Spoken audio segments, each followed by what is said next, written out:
para começar, né, situando para você, Nuno, que foi a partir do seu livro O que nos deparamos com a sua escrita, depois vieram os outros livros, a sua exposição em Belo Horizonte, O Direito à Preguiça, e da experiência e da leitura de pedaços da sua obra, uma questão foi aos poucos se delineando para nós, que a leitura de uma obra literária pode produzir efeitos de letra. De Freud nós recolhemos. Freud, num texto dele, Moisés de Michelangelo. O que nos arrebata tão poderosamente só pode ser, na minha opinião, o desígnio do artista, contanto que ele consiga deixar que se expresse na obra e seja apreendido por nós.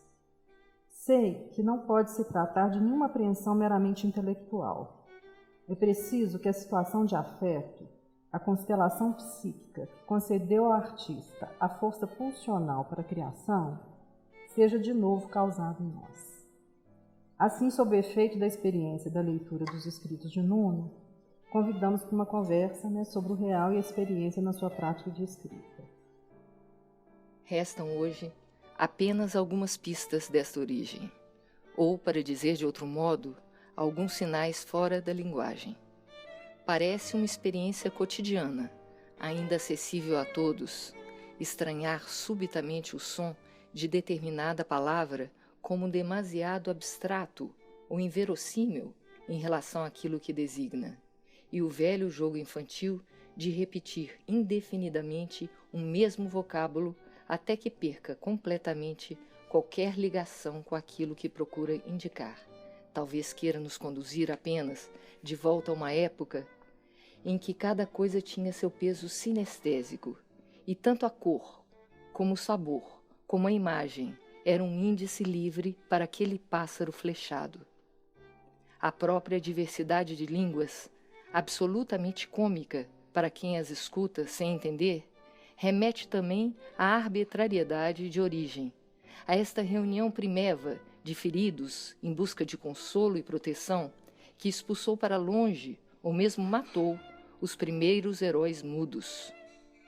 Quando entramos em choque com algo inaceitável ou excessivamente belo e ficamos literalmente sem palavras, estamos recuperando esta etapa adormecida da nossa natureza.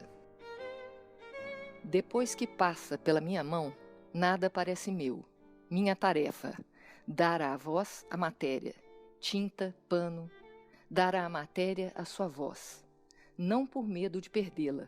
Ao contrário, só me interessa o que teve força, caráter para se perder de mim. Há um grande ó guardado aí. Não tranco afetos, cheiro, memória.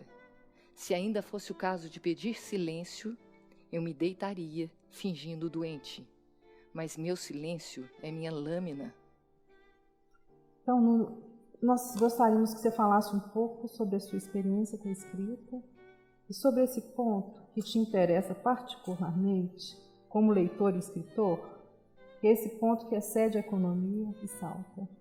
Esse a mais, essa alguma coisa que não reflui inteiramente para o que o livro precisa. Puxa vida. Você vê pela sem-gracice de nós todos aqui como a linguagem é um negócio violento, né? Quer dizer, falar é um troço... Ele já quer que fale um por vez, tem que apontar o microfone, a gente fica todo mundo meio sem saber por onde começa, né? Ela é uma natureza perdida, a linguagem, né? Ela já é um lugar fora da natureza, de algum modo, né? Então eu acho que eu brinco muito com essa ideia que é meio paradoxal em várias coisas que eu faço, que é como se a linguagem pudesse, através da matéria em geral, muitas vezes eu brinquei com essa ideia como artista, né? E aí através de uma espécie de mitologia canhestra, tal, né? Meio Vico isso aí, né? Um negócio meio da origem, não sei o quê. Eu brinco com essa ideia como se a linguagem e a matéria fossem uma coisa só, o que elas, por definição, não são. Elas são, em boa medida, inimigas, né? O próprio de toda a linguagem é a contenção da matéria, né? A linguagem escrita, isso é óbvio, né? Eu mesmo comecei a fazer umas esculturas com materiais, a gente ia aumentando a escala, ia botando mais material, mais pó, mais não sei o quê, já fica ilegível, né? Isso daqui é um vegetal, né? Que fez a polpa, secou, amassou, deixou e um tantinho de tinta que não pode borrar, né? Quer dizer, um esforço de controle dos materiais aqui para a gente poder ler, que é uma coisa incrível, né? E mesmo ao falar também, você não pode berrar, você tem que pronunciar, a língua aprende, tanto que você não fala outra língua, né? Porque a gente é um mico amestrado para falar, né? Tudo tem que estar, e aí os tudo é bonito as experiências limite disso, né? Por exemplo, o sobrinho de Rameau tem um pouco isso, né? O cara fala assim, que o outro não entende, grita, bate. O Artaud tem isso, né? Especialmente depois os escritos depois da internação, né? Depois da Segunda Guerra, tem aquela repetição de palavras, aquele negócio.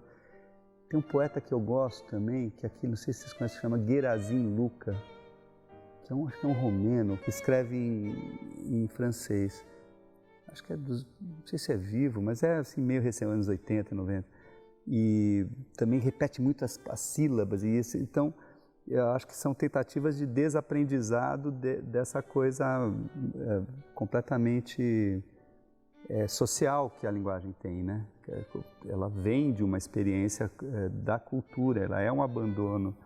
Se fosse dividir entre cultura e natureza, ela está na passagem do abandono do mundo natural, né? Tanto quanto relações de parentesco, tanto quanto, enfim, controle da sexualidade e tal. Quer dizer, a palavra, e eu acho que eu parto da hipótese contrária, né?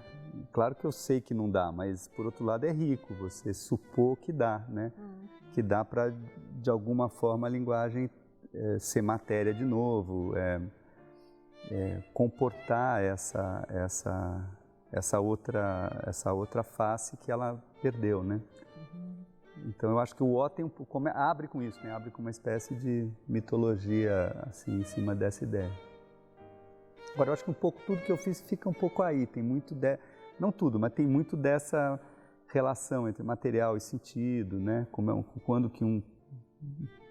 eu quando estudava filosofia, eu gostava assim do Montaigne e do Pascal, quando eu era menino. Eu não segui isso, eu não conheço nada, mas eu lembro que eu me atraí por eles e tal, e eu lembro de um trecho de uma carta do Pascal à irmã dele, que ele falava para ela assim: tudo é um texto, tudo é linguagem.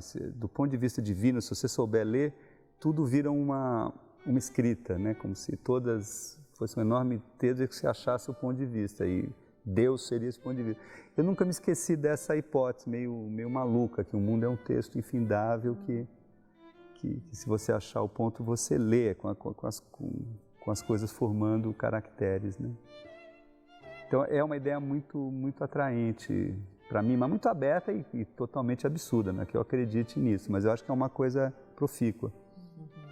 A gente queria conversar um pouco sobre essa questão das artes plásticas na escrita, né? Assim, como é que a experiência com as artes plásticas incidiu na sua prática de escrita?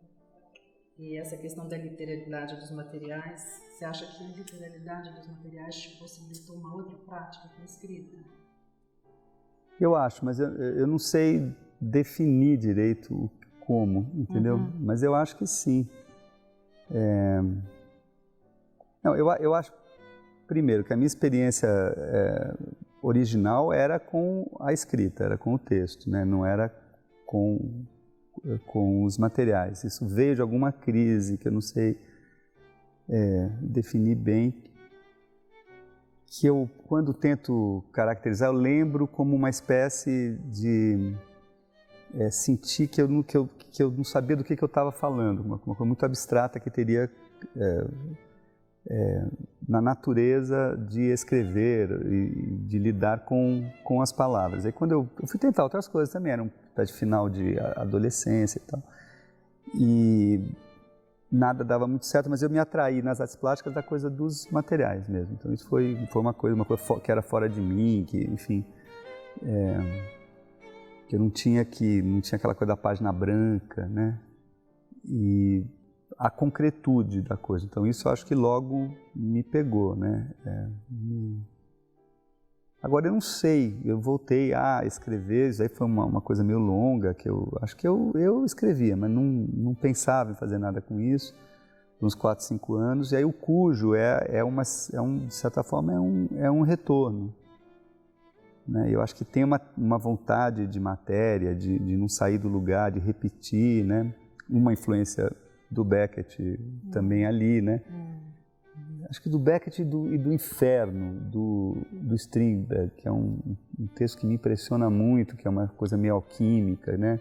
Mas tentando descrever a matéria, pequenos paradoxos, quer dizer, é uma coisa de fôlego muito curto, né? Porque eu acho que o meu grilo, um pouco, é que eu sou um enorme retórico, quer dizer, no fundo eu acredito na linguagem como um otário completo, como um pato, quer dizer, eu caí no conto dela.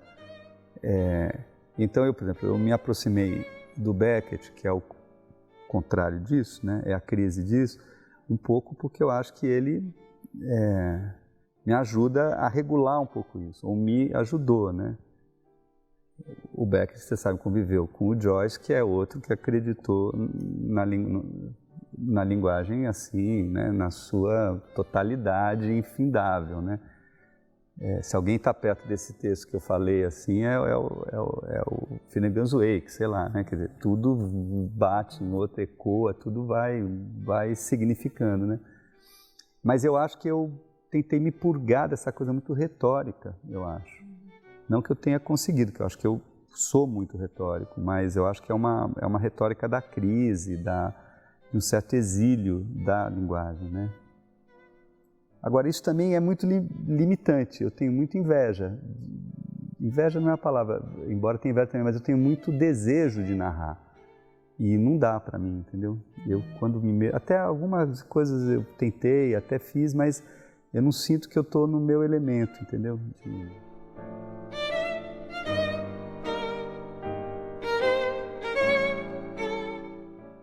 Consegui construir uma narrativa, uma personagem. As poucas vezes que eu senti que eu estava com uma personagem foi uma coisa muito interessante. Me senti como surfando uma onda, né? Você está em outra pessoa. Eu acho que eu sou um lírico, assim, mais do que um eu que vai batendo em tudo e tal. Então é uma linguagem em crise que também não consegue um monte de coisas por estar em crise, né? Não é uma... Mas eu acho que, essencialmente, eu tentei agarrar alguma coisa quando eu virei artista plástico. Eu senti que eu, como escritor, eu não estava conseguindo. Quando a coisa começou a ficar mais legal, a experiência de ateliê, do breu derreter, de juntar com não sei o quê, de entrar... Quer dizer, isso para mim é o meu chão, é o meu... Isso eu tenho certeza.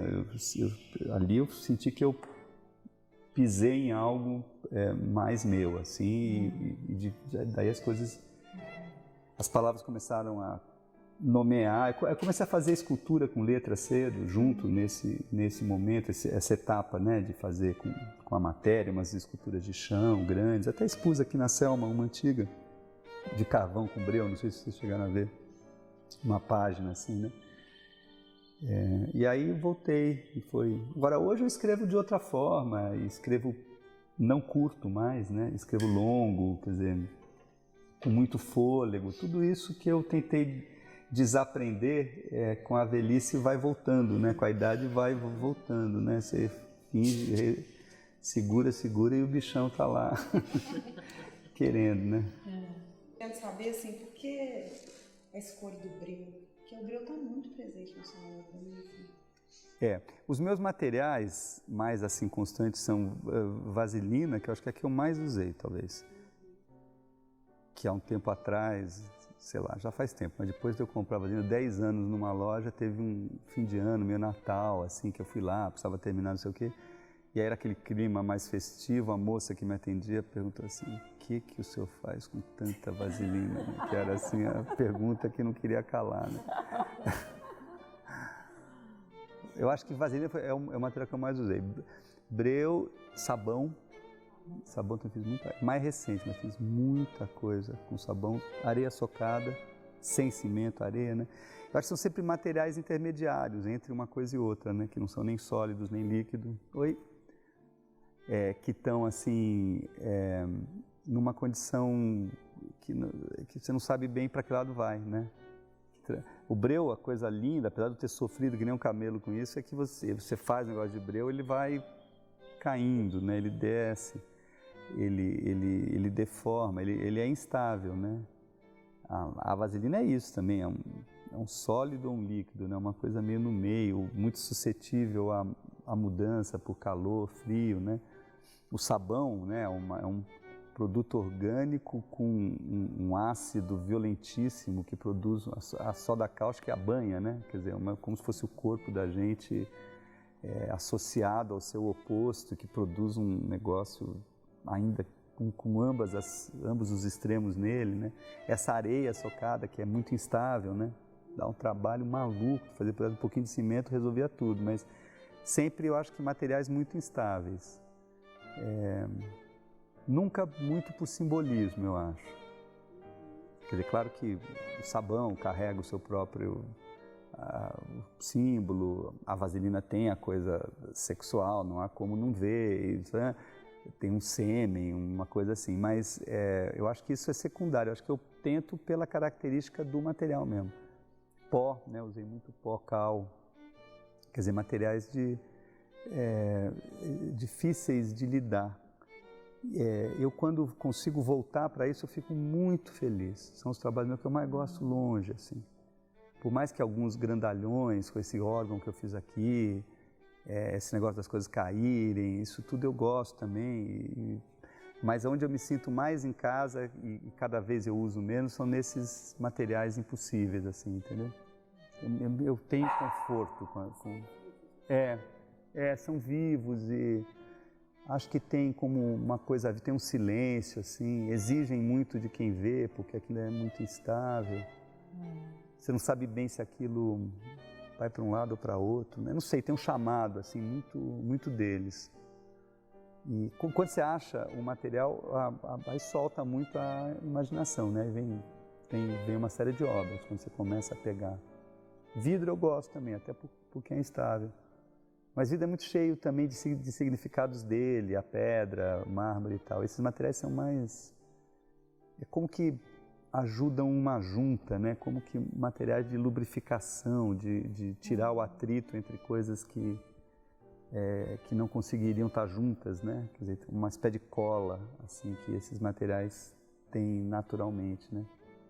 E algo que eu imagino algo de incalculável aí nesse material, né?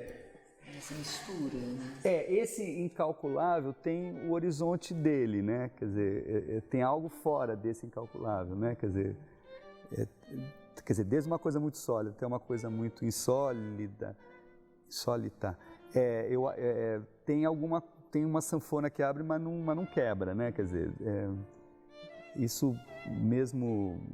Agora eu tive essa experiência que eu comecei a contar, que a gente fez o Globo da Morte de Tudo, pela segunda vez a gente montou. E a gente, é uma peça com várias coisas sólidas, tem dois globos ligados a essas estantes bem grandes, que tem 3.000 objetos, sei lá, e quando eles rodam as coisas caem, né? Quando a gente fez no Rio, uns 20% caiu com muita força, né? Agora a gente fez lá em São Paulo e um dos motoqueiros se machucou, então a gente quase que o tempo todo só teve um. Então a potência da coisa diminuiu, as coisas foram caindo de forma muito lenta e havia 1.000 pessoas lá urrando cada vez que caía um negócio e querendo que tudo desabasse e tal. Mas eu fiquei bem de cair pouquinho, entendeu? Achei que a experiência ali foi talvez até mais interessante do que se tivesse tido essa catarse. Quer dizer, eu acho que estava dentro desse incalculável aí. Mas se não tivesse caído nada, ou se tivesse quebrado a peça, sei lá, a estante tivesse caído, aí já é fora, entendeu? Aí tem uma área que a obra não consegue assinar, né? Sim. Quer dizer, tem algum ponto aí que é dela, né? Que ela... Quer dizer, isso é que é legal na arte, né? Ela assina, né? Quer dizer, eu acho que o trabalho que eu estou contando conseguiu assinar o motoqueiro cair, entendeu? Que é um deslocamento incrível, né? Ao invés das coisas, o motoqueiro, quer dizer, é uma coisa que dá para... faz sentido, né? Agora, tem algumas coisas que ela não assina, tem lá o seu limite, né? Ela não pode tudo, ela é só ela, né? Mas precisa saber ouvir, então... Agora, eu lido muito, é verdade, com coisas assim que não são muito... que tem um desvio, né? Tem uma duração, vai, segue, quer dizer, eu inauguro, é uma coisa exaustiva, eu inauguro a exposição, ela nunca... eu nunca posso ir para casa, está sempre acontecendo alguma coisa, liga não sei o quê, que quebrou, que caiu, que não sei o quê, que tocou, que está alto, que está baixo, que o público, não sei o quê. É um inferno, assim, então parece que a coisa não se congela, né? não se forma, não se... Mas será que realmente você esperaria que congelasse? Porque até a escolha do material, alguma coisa que não se sedimenta, parece que já é abrindo para com certeza. Possibilidade, né? Com certeza. Não fica terminado. É sim. Concluído. Agora, eu não tenho nenhuma atração, tipo assim, por exemplo, os quadros. Se caísse um pedaço desse quadro que está aqui atrás de mim, eu ia ficar mal, eu ia querer restaurar, entendeu? Quer dizer, para mim tem limite isso. Não é uma coisa assim... Eu acredito na obra, nessa instância que não sou eu nem é o público, entendeu? Tem obras que, claro, elas acabam, mas eu faço uma espécie de descritivo para poder remontar, entendeu? Quer dizer, eu jogo muito na defesa com isso. Como se eu soltasse o bicho, depois eu fico assim tentando dizer, não vai. E essa perda de limite, criação de limite, é uma coisa muito constitutiva do meu trabalho e da minha vida, eu acho. Quer dizer, uma vontade de soltar um dragão e ao mesmo tempo de, peraí, vamos conversar, né? Não sei o que, entendeu? É algo ali, entendeu? Eu estou repondo o limite que eu, de início, perdi. É um pouco isso. Eu acho que o trabalho vai assim, eu solto um negócio, então se eu tenho um material, eu solto um material, se eu tenho uma performance, eu solto a performance e parece que o trabalho é refazer um pouco aquilo dentro de algum contorno. Né? Tem um pouco os dois movimentos. Nesse soltar, assim, há uma diferença com a arte, as artes plásticas e com a escrita? Eu acho que sim. Porque eu acho que isso que eu me sinto mais seguro em artes plásticas, eu acho que é uma coisa de coisas como cai, não cai, cabe, não cabe. Para não dizer outras mais banais, que eu tenho grana para fazer isso, eu tenho prazo para fazer isso, o museu topa, fura, não fura, entendeu? Tem outras pessoas envolvidas, o Allen é o chefe dessa equipe que está envolvido, mas até além dele também, calculista, conversar com ele, ver não sei o quê. Enfim, é um mundo que tem leis de por exemplo, tem Newton, né? O negócio, eu tenho que topar isso, né? Não tem como... Então, esse soltar na literatura, especialmente para escritores como eu, que não tem um quadro narrativo prévio, eu mesmo quando eu escrevo a narrativa, parece que ela precisa um pouco acontecer, não posso... Às vezes, claro, você vai... rouba para cá, rouba para lá, a personagem vai entrando um pouquinho, mas tende a acontecer em ato. Esse em ato é muito curioso, às vezes acontece, às vezes não, às vezes ele é rápido, vem fora de hora, quer dizer, eu acho isso no fundo, eu escrevo prosa, mas mais próximo do poema, nesse sentido desse acontecer, entendeu? Seria possível esse texto matérico e antirretórico? Como que seria possível isso? Então, eu acho super difícil. Eu acho você leva como escritor a mesma matéria do seu dia a dia. Quer dizer, o bom dia que você escreve é igual ao que você disse para o porteiro. Agora, você não anda por aí com um potinho de vaselina ou de breu, né? Quer dizer, você já tem uma coisa um pouco assim distinta, né? Eu acho que as experiências de matéria, eu lembrei aqui, o Arthur me parece um pouco isso, dá vontade de ler alto. Eu lembrei desse Guerasim Luca, eu lembrando porque foi um cara que eu tenho lido, enfim, nem gostei tanto, mas são coisas muito que você vê o cara, assim, quase que você vê o Arthur falando, assim, depois você vê, né, sei lá, tem uma coisa que passa para o corpo, assim, eu sinto, mas são casos extremos, né? A linguagem, ela foge do corpo mesmo.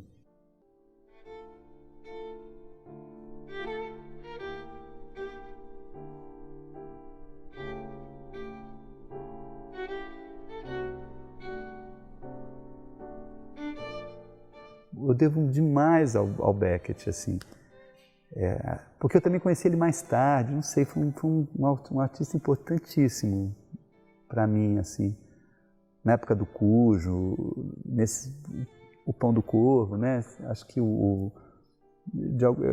adoro aquilo até hoje, mas eu sinto que aquilo ficou como um momento que depois foi para outro lado, assim mesmo, né? Eu acho que eu não sou desse lado, no fundo. Apesar de dever tanto, admirar infinitamente, realmente é dos artistas que eu mais gosto, né? De tudo que eu trombei na vida. Ele eu acho um antirretórico, o Beckett. Tendo a potência da linguagem inteira. Eu acho que aquilo realmente você sente o bafo do dragão. E ele está num lugar assim, totalmente tentando sair, freando, né? Ele eu acho que é o cara que deu a volta. Tal. Lógico que não tem uma regra geral, um ponto único, mas parece que se fala a hora de uma escrita a partir de uma soltura ou então a partir de um certo tensionamento. Uma certa angústia, você acha que moveria uma escrita? Como é que você pensa isso? Essa soltura e contenção, condicionado pelo que você pensaria? Eu não sei.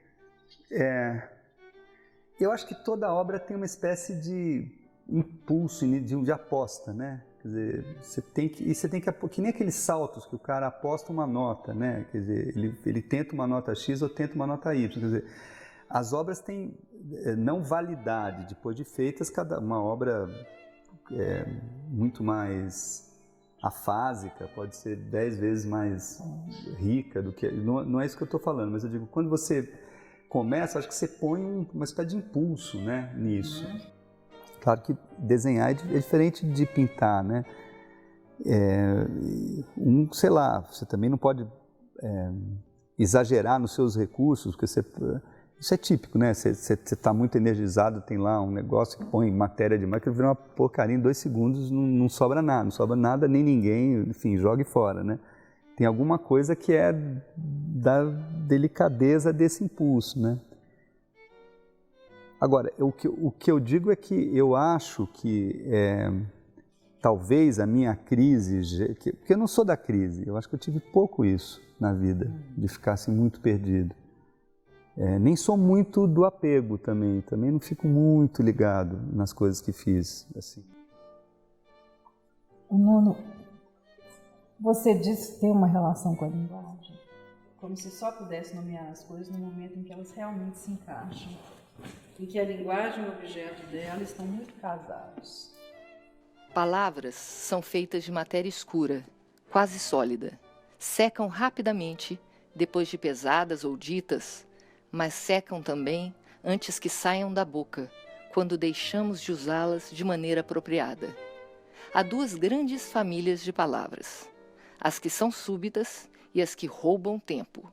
As primeiras devem seu nome ao fato de aparecerem pouco, como pontilhões transparentes e de curtíssima duração, até aquilo que nos rodeia. Vêm em geral cercadas de espanto, por seu misto de precisão e harmonia, como uma enorme coincidência que logo some, carregando consigo a breve duração de sua promessa. Você busca as palavras súbitas ou elas lhe aparecem? Tem que me aparecer, né? Senão não seria súbito. Tem que me aparecer, Então, mas elas não estão disponíveis, né? É um pouco que nem memória, voluntária e involuntária. Você não tem uma Madeleine quando quer, né? Senão não era Madeleine, né? Mas é bonito que no fim do livro, no último volume, ele tem uma espécie de sequência de memórias involuntárias, né? Ele ajoelha, lembra de Veneza, né? Lá no tempo redescoberto. Então, às vezes você se põe em posição de ter acesso às palavras súbitas. Isso também é uma atividade, mas não é uma atividade com direção, nem com sabedoria, nem como... É um pouco surpresa. Tem que ser, né? Senão não vai. Um pouco um acontecimento, assim. Elas acontecem.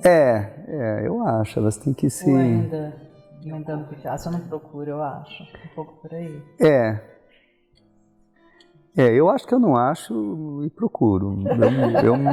Eu falaria o contrário, sinceramente. Eu me acho um procurador e com pouca... Não sei, não acho que eu ache... eu não me acho, não. Eu não me acho, não. Mas eu procuro pra caramba. Sei. Ou talvez se coloque num lugar onde elas se acham. É. Essa história do texto do mundo aí. Depende do lugar que você se coloca, eu vou conseguir. Mas você sabe, eu realmente me sinto alguém que procura, porque eu tenho uma coisa que é o cansaço também, sabe? Eu fico muito cansado desse negócio que não pode... Eu não consigo cair fora nunca, né? Eu imagino que quem encontre possa, sei lá... Eu me sinto infinitamente levado a seguir, como se eu não pudesse tolerar estar fora desse ciclo, entendeu? É isso que você busca às vezes, assim, vou no mais, para ver se alguma coisa para, né? Alguma coisa cessa. Um dos aspectos que eu acho que fez com que nós, psicanalistas, quiséssemos muito conversar com você, por esse apreço pela opacidade. Como Freud diz assim do sonho, é um ponto do sonho que ele vira um novelo e ali qualquer interpretação cessa, né? As palavras não Ou é invasivo demais e já não interessa. Exato. Eu acho que nós estamos falando de muitas coisas. Eu acho que essa experiência, por sinal, uma coisa engraçada, que A Mais é o nome da revista do meu colegial. Porque a gente tinha aula de redação no Colégio Equipe e às vezes você ganhava A+, que é a nota A e o mais. Que era cursinho também, né? Cursinho. E aí tinha a revista A Mais, que publicava os melhores poemas. Então você ficava torcendo para poder entrar nessa revista. Engraçado, né? Lá com os meus 15 anos no Colégio Equipe. Mas o A Mais é uma experiência, digamos assim, epifânica, né? Quer dizer... E claro que a Paixão segundo GH propõe isso e não consegue isso também, né? Quer dizer, ela não tem... ela também... Isso que eu me identifico também. Ela tem que ir pro pântano, né? Ela não é uma artista o Joyce, por exemplo, talvez o retrato de um artista tem momentos epifânicos assim, né? Que você decola mesmo, né? Uma coisa, sei lá, católica, um domínio do lugar, das palavras, da função, linguagem muito maior, né? E é engraçado que a epifania originalmente é um sentido de revelação, né? E a gente está falando de opacidade. Exatamente. Então, seria uma epifania, mas uma epifania particular também. E justamente antirretórica nesse sentido, né? Então, quando eu disse eu finjo, não estou querendo pegar o lado ruim da palavra, como se eu estivesse mentindo, mas eu estou falando, eu estou lutando contra uma coisa que eu acho que é essencial em mim. Que eu acho que eu comprei o pacote dizer, o pacote falar, o pacote expressar, o pacote o que seja, eu comprei isso como uma potência sem limite. Eu acho que, de certa forma, todo o meu trabalho é uma tentativa de lutar contra isso. O Freud escreveu uma conferência sobre a prática de escrita dele, ele vai dizer que de nunca ter começado um único parágrafo sabendo de antemão onde ele terminaria. Então, nessa mesma carta, ele cita o conhecido princípio de Itzig, o Cavaleiro de Domingo. Ele diz: Itzig, aonde você vai? E eu sei, ele responde, pergunte ao cavalo. Uhum. Você sabe por onde começa e vai terminar o que escreve? Não, eu diria que se eu achar o cavalo, tá ótimo. O problema é achar o cavalo. Não, acho que essa é uma boa definição que eu estava tentando dizer. O negócio é achar o cavalo. Se você tiver acesso ao cavalo, meu Deus do céu. Aí é o bom da arte, é o cavalo, né? Sim. Eu tô pensando em outra coisa assim, quando você fala que se você achar que o cavalo tá bom, fiquei pensando se o cavalo na escrita não tem a ver com a experiência. Quando eu me sinto na experiência, eu me sinto bem. O cujo, acho que tem um pouco disso. Ele é uma tentativa de ter uma experiência, né? de transpor uma experiência dos materiais, uma coisa bem assim, eu acho que é uma coisa bem concreta ele, né? E você usa uma palavra que é granular, né? Eu acho que é isso mesmo, quer dizer, como uma coisa, uma matéria que faz assim, né? Uma ou duas dimensões não são suficientes para nos deixar seguros diante do objeto à nossa frente. Precisamos das três. Se não pudermos controlar nenhuma, diante do oceano, por exemplo, o amorfo, disforme, monstruoso, ganha o contorno invertido do sublime. Então, eu acho que, resumindo aqui um pouco a nossa conversa, acho que eu tenho essa coisa, essa espécie de vento que eu tento organizar, conter, negar e tal, e queria usar esse vento para pegar as coisas e juntar de novo. Acho que seria isso, entendeu? Não perder o fôlego, mas também continuar lutando contra. Você afirma que há uma potência de reformulação na morte. Como esta questão aparece na sua obra? Há, no ato de escrever, um confronto inevitável com a morte? Olha, eu acho que toda destruição deixa um buracão, né? Ela é também uma refação, né? Eu tenho gosto por cenas de destruição, assim, que acho que não é por sadismo, mas assim, eu acho aquele negócio de tsunami, eu não gosto de ver ninguém gritando, mas assim, a cena física das casas andando, batem, o outro entra aqui, como aquilo fica, até porque eu fiz obras com esse jeito, no mar, não sei o que e tal, se eu começo a passar isso, eu fico assim meio hipnotizado, entendeu? Olhando. Então, eu acho que a morte do meu pai foi uma pancada, não sei o quê, e ao mesmo tempo eu fiquei muito solto, podendo tudo, né? Então eu tenho um pouco essa ideia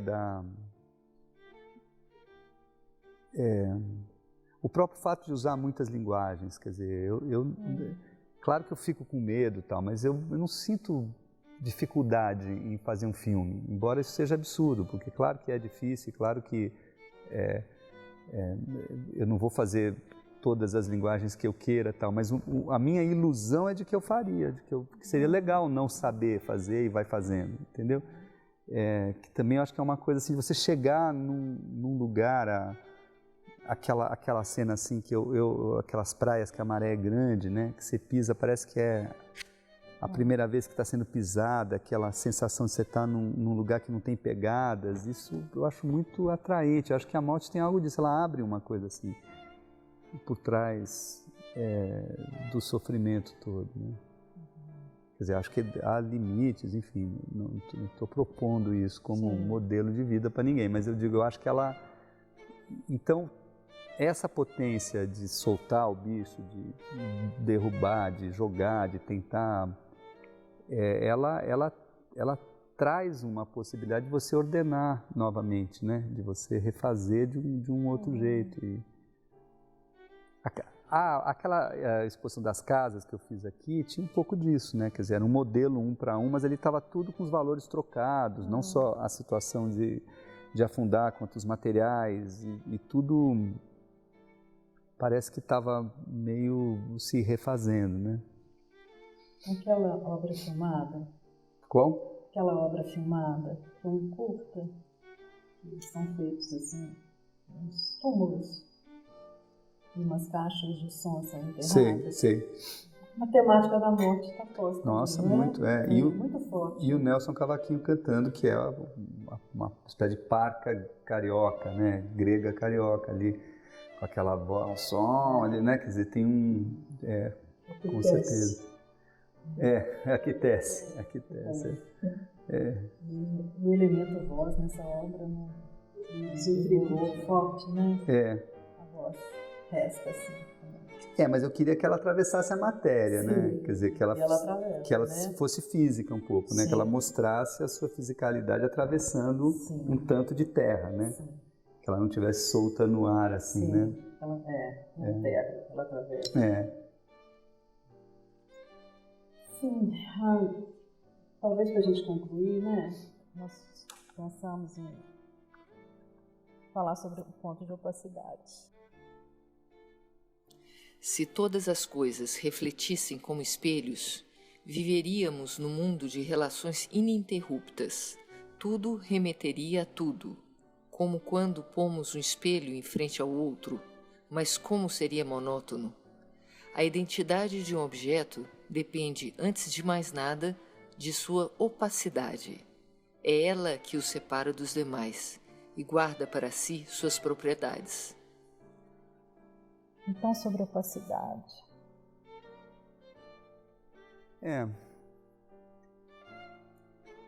A opacidade também, se não refletisse, a gente não via nada, né? É o buraco negro, né? Que prende a luz e não...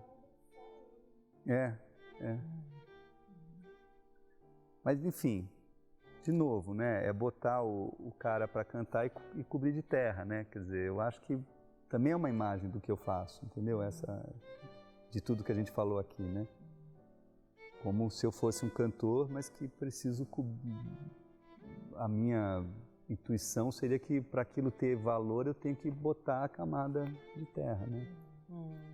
Em cima, a opacidade aí no caso, né? Para que a voz não minta ou não desminta, ou enfim, não ganhe contraste, né? Eu preciso botar um outro reagente, né? Mas é interessante essa marca, né? Que a marca da identidade de um objeto, ela precisa dessa opacidade, não é? Só o espelhamento é um fascínio mesmo. Não faz relação, né? É isso mesmo, fica tudo... Então, mais uma vez nessa casa deliciosa, uma tarde deliciosa, com uma Amilcar de Castro, não é, Thais? Aqueles longos papos aqui, a casa do Thais do Arlen, acolhendo essa boa conversa. Sim, que é o meu desejo, que eu nunca fiz, obrigado, Belo Horizonte. Do olho, terei meu rosto novo escrito dentro das rosas. Terei meu rosto novo escrito dentro das rosas. Quando o sol deposto for expulso do olho, quando o sol deposto for expulso do olho, terei meu rosto novo escrito dentro das rosas. Terei meu rosto novo escrito dentro das rosas. Quando o sol deposto for expulso do olho, quando o sol deposto for expulso do olho, terei meu rosto novo escrito dentro das rosas. Terei meu rosto novo escrito dentro das rosas. Quando o sol deposto for expulso do olho, quando o sol deposto for expulso do olho, terei meu rosto novo escrito dentro das rosas. Terei meu rosto novo escrito dentro das rosas.